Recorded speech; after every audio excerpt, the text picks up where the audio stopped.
स्वागतमस्ति इदानीं भवतीनां पाठः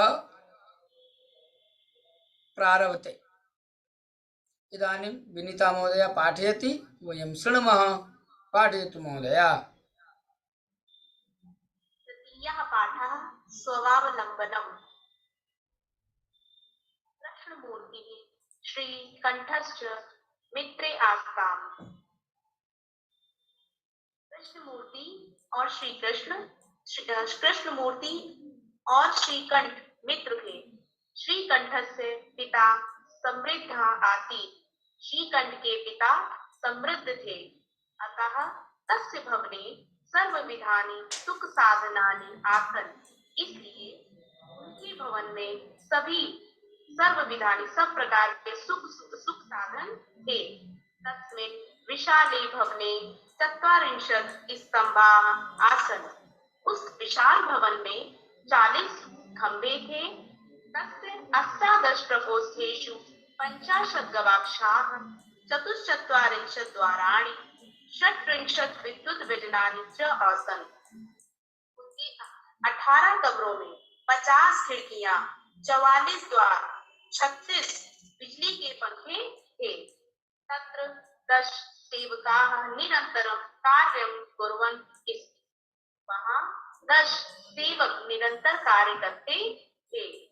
परम कृष्णमूर्तये माता पिता च निर्धनौ कृषक दंपति। परंतु कृष्णमूर्ति के माता और पिता निर्धन गरीब कृषक दंपति थे। तस्य गृहम् आडंबर विहीनम साधारण आसीत्। उनके घर में उनका घर आडंबर विहीन और साधारण था। एकदा श्रीकंठः तेन सह प्रातः नववादने तस्य गृहम् अगच्छत्। एक बार श्रीकंठ उनके साथ प्रातः 9 बजे उनके घर गए। तत्र कृष्णमूर्तिः तस्य माता पिता च स्वशक्तया श्रीकंठस्य आतिथ्यम् अकुर्वन्। वहाँ कृष्णमूर्ति ने उनकी माता और पिता का स्वशक्तिया अपनी शक्ति के अनुसार श्रीकंठ का आतिथ्य सत्कार किया। एतत् दृष्ट्वा श्रीकंठः अकथयत्।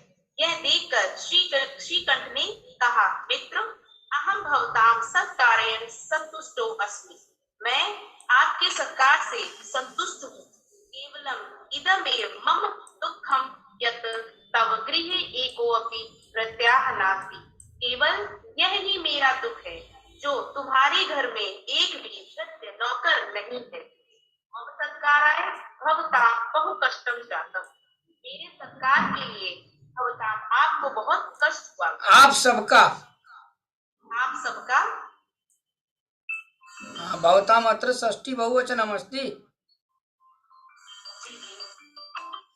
बहु सम्यक्। मम सत्काराय भवतां बहु कष्टम जातम। मेरे सत्कार के लिए आप सबको बहुत कष्ट हुआ। मम हेतु बहवः कर्मकराः सन्ति। मेरे घर में तो बहुत से कर्मकर मतलब नौकर हैं, कर्मकरा। तथा कृष्णमूर्ति अभवत्। तब कृष्णमूर्ति बोले, मित्र, ममापि अष्टौ कर्मकराः सन्ति। मेरे भी 8 नौकर हैं।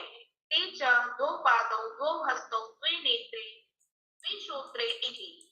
ते 2 हाथ, 2 पैर, 2 नेत्र और 2 कान इति ऐसे हैं। एते प्रतिक्षणम मम सहायता, जो प्रतिक्षण मेरी सहायता करते हैं। किंतु सब भृत्याः सदैव सर्वत्र च उपस्थिताः भवितुं न शक्नुवन्ति। किंतु तुम्हारे नौकर सदैव और सर्वत्र उपस्थित होने में सक्षम या समर्थ नहीं है। तुम तु स्वकार्याय प्रत्याधीनः। तुम तो अपने कार्य के लिए भी नौकरों के अधीन हो। यदा यदा ते अनुपस्थिताः, जब जब वे अनुपस्थित होंगे, तदा तदा तुम कष्टम अनुभवसि, तब तब तुमको कष्ट का अनुभव होगा। स्वावलंबने तु सर्वदा सुखम एव। स्वावलंबन में सर्वदा ही सुख का अनुभव होता है, ना कदापि कष्टम भवति, और कभी भी कष्ट नहीं होता है। श्रीकंठः अवदत्। श्रीकंठ बोले, मित्र, तव वचनानि श्रुत्वा, तुम्हारे वचनों को सुनकर, मम मनसि मेरे मन में महती प्रसन्नता जाता बहुत बड़ी प्रसन्नता हुई। अधुना अहमपि स्वकार्याणि स्वयमेव कर्तुम् इच्छामि। मैं भी अपने कार्य स्वयं ही करने की अब इच्छा करता हूँ। भवतु सार्धद्वादशवादनम् इदम्। अब 12:30 हो गया है। सांप्रतम गृहं चलामि। इस समय मैं घर चलता। इस प्रकार से जब आप एक एक पंक्ति को पढ़ते हैं और उसका अर्थ बताते हैं तो छात्र को समझने में भी अच्छा लगता है और जो एक्सपर्ट आपके सामने रहेंगे उनको भी देख करके लगेगा कि हाँ ये पंक्ति को बहुत ही स्पष्ट करके बता रही है एक एक पंक्ति को। और जब आप पढ़ा देंगे उसके बाद भी यदि आपको लगे कि कोई क्लिष्ट शब्द हैं उन क्लिष्ट शब्दों को बताऊं, और जैसे कोई जिसमें से जिसका अर्थ न बच्चों को पता चल रहा हो, गवाक्षा अथवा कुछ याद करा देंगे बच्चों को, और संधि आदि यदि आपको गद्यांश में देखने को मिले उस शब्द का उच्चारण करा देंगे। आप क्या करा सकते हैं, छात्रों से उच्चारण करा देंगे, क्लिष्ट शब्दों को लिखा देंगे। ये तरीका होता है ताकि लोगों को जो लगता है कठिन, जहाँ भी कोई बच्चे होते हैं कि बड़े बड़े पद को शब्दावली को नहीं पढ़ तो उसको आप उच्चारण कर देंगे, है ना। उन शब्दों का उच्चारण कर सकते हैं, उनको आप बोर्ड पे लिख देंगे, उनको छाट देंगे, उसमें ये संधि है, ठीक है, ये समास है, इस तरह बता देंगे तो और अच्छा, बहुत बढ़िया। एवं प्रकारेण निर्भयेण चेतसा पाठयाम। यदि निर्भयेण पाठयति बहु सम्यक्। अतः भय विहीन निर्भयेन भवत्यः सर्वाः पाठयन्तु चिंता नास्ति सर्वाः उत्तमाः।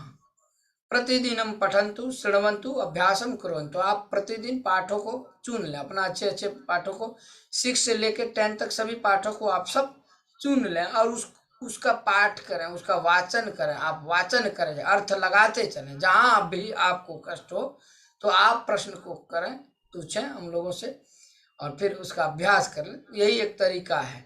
और अभी से जब तक साक्षात्कार का समय नहीं निर्धारित हो जाता, अभी से आप सब अभ्यास करते चलें तो बहुत ही अच्छा होगा।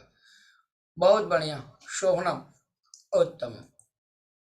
अन्या कास्ति या पठितुम् इच्छति नूतनं पाठं सा कृपया वदेत्। सम्यक।